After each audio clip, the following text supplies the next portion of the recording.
लेकर के चलने लगे। रब ने फरमाया जिब्रील क्या लेके जा रहे हो? तवज्जो कीजिए, क्या लेके जा रहे हो?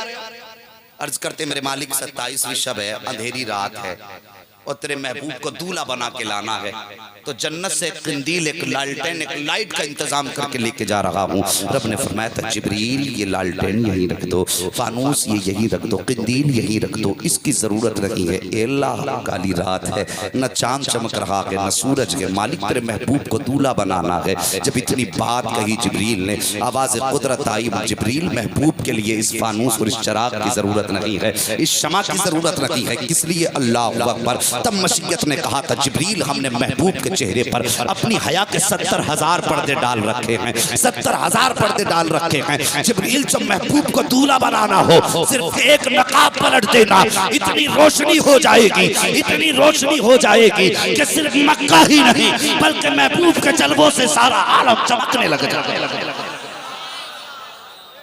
इतना हसीन हमने रब अपने महबूब को बनाया। अल्लाह अकबर, इतना हसीन है मेरा नबी।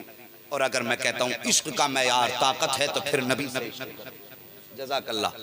अगर स्टेज वाले नवाज दें तो समझ लो फिर बड़ी खैर हो रही है। हाँ, वरना ये दे दें बहुत बड़ी बात है। हाँ, इनका हिस्सा बहुत बड़ा हिस्सा है, मुझे उसमें लेमिनेशन करके रखना चाहिए था, मगर खैर जो भी मिल रहा है मुस्तफा का लंगर है और सब उनके नाम पे मिलने वाले टुकड़े हैं। बस तवज्जो कीजिए।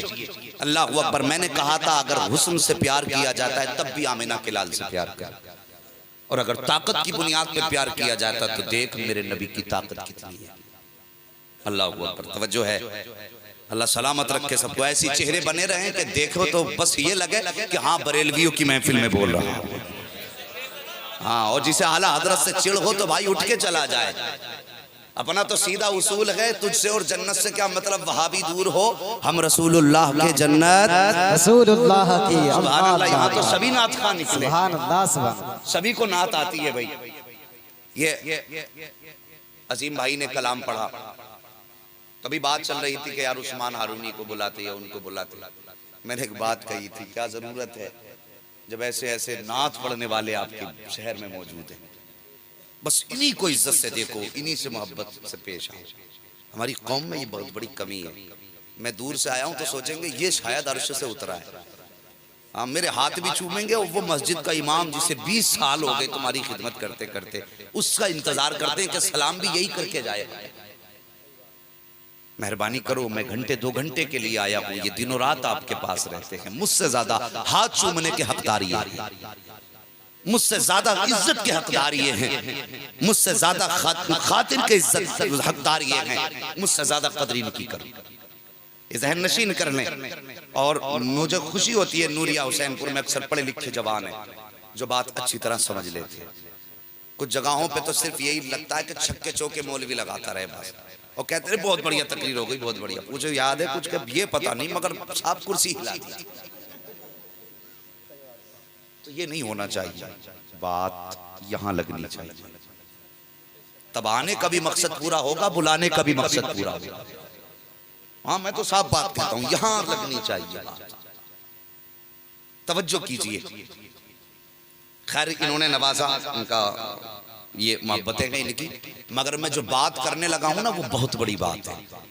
हजरत हलीमा सादिया मेरे सरकार को लेकर के चली, कितनी शान वाले हैं मेरे नबी। जिस सवारी से आई थी वो कमजोर थी।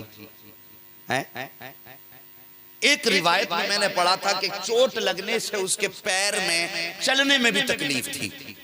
कमजोर तो थी, चलने में भी तकलीफ थी। मेरे नबी के कदम क्या पड़े, बस हवाओं से बातें करने लग गई।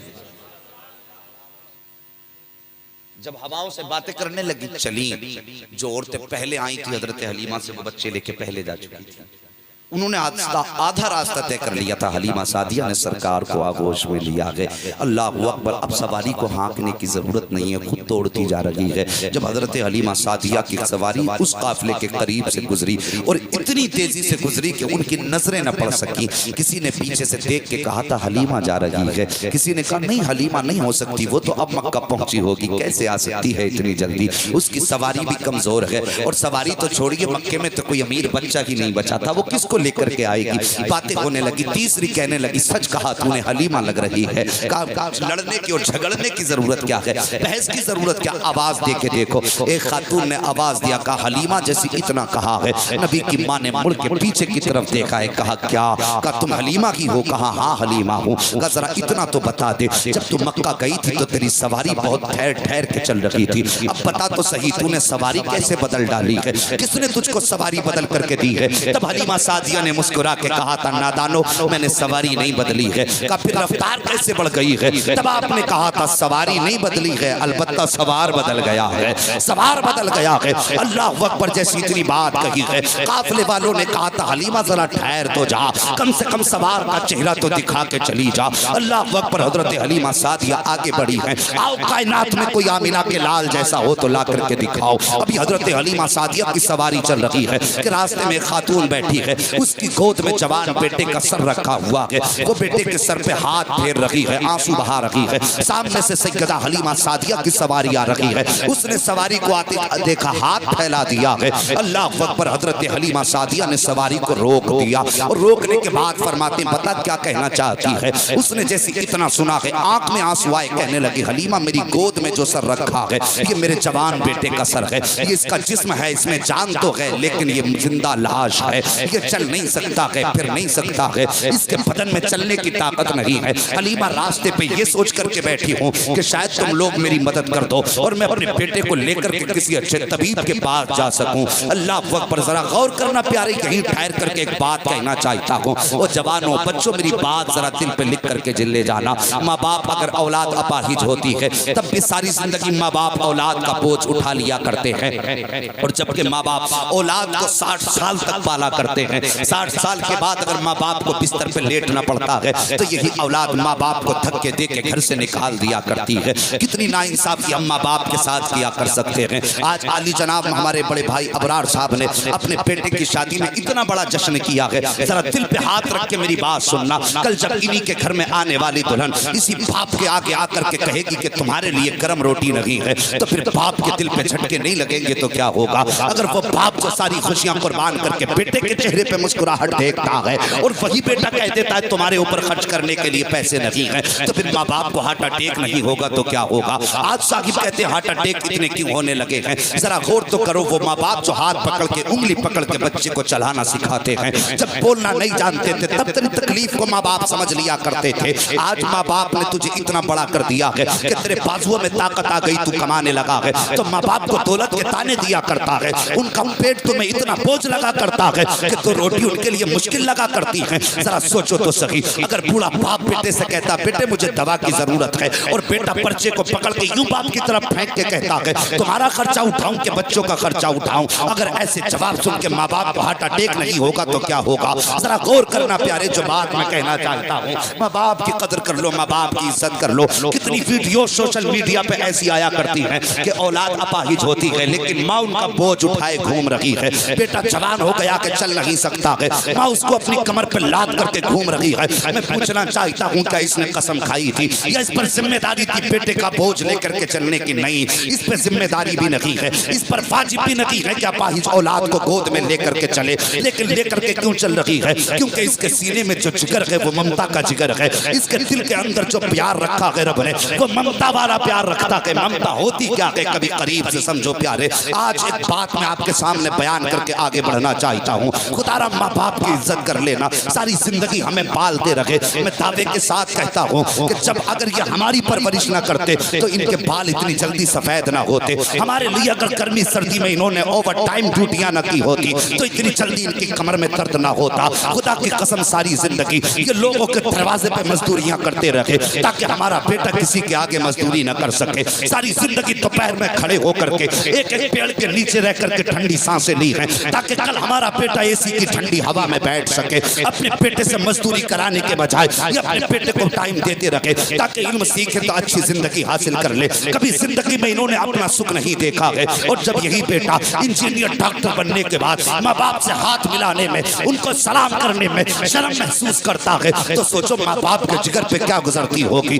तुम कुछ भी बन जाओ, खुदा की कसम खा के कहता हूँ, अगर विलायत के आखिरी मनसब पे पहुंच जाओगे तो माँ बाप के कदमों से लगने वाली खाक के जर्रे के बराबर नहीं हो सकते हो। अगर रुतबा चाहते हो तो इनके कदमों में पड़े रहो। खुदा की कसम खा के कहता हूँ, जो तरक्की तुम्हें डिग्रियां नहीं दे सकती है, जो तरक्की तुम्हें मेहनतें नहीं दे सकती है, जो तरक्कियां तुम्हें इबादतें नहीं दिया सकती हैं, वो माँ बाप की एक रात की दुआएं तुम्हें तरक्की भी दे सकती हैं, डिग्रियां भी दिया सकती हैं। सुभान अल्लाह सुभान अल्लाह। नारे तकबीर, नारे रिसालत, मसलके आला हजरत, मसलके आला हजरत, अजमते वालिदैन, नारे तकबीर, नारे रिसालत। हाँ साहिब, बेटे का सेहरा क्या सजा। बहन खड़ी हो गई, नजरें उतार रही, मेरे भाई को नजर न लग जाए।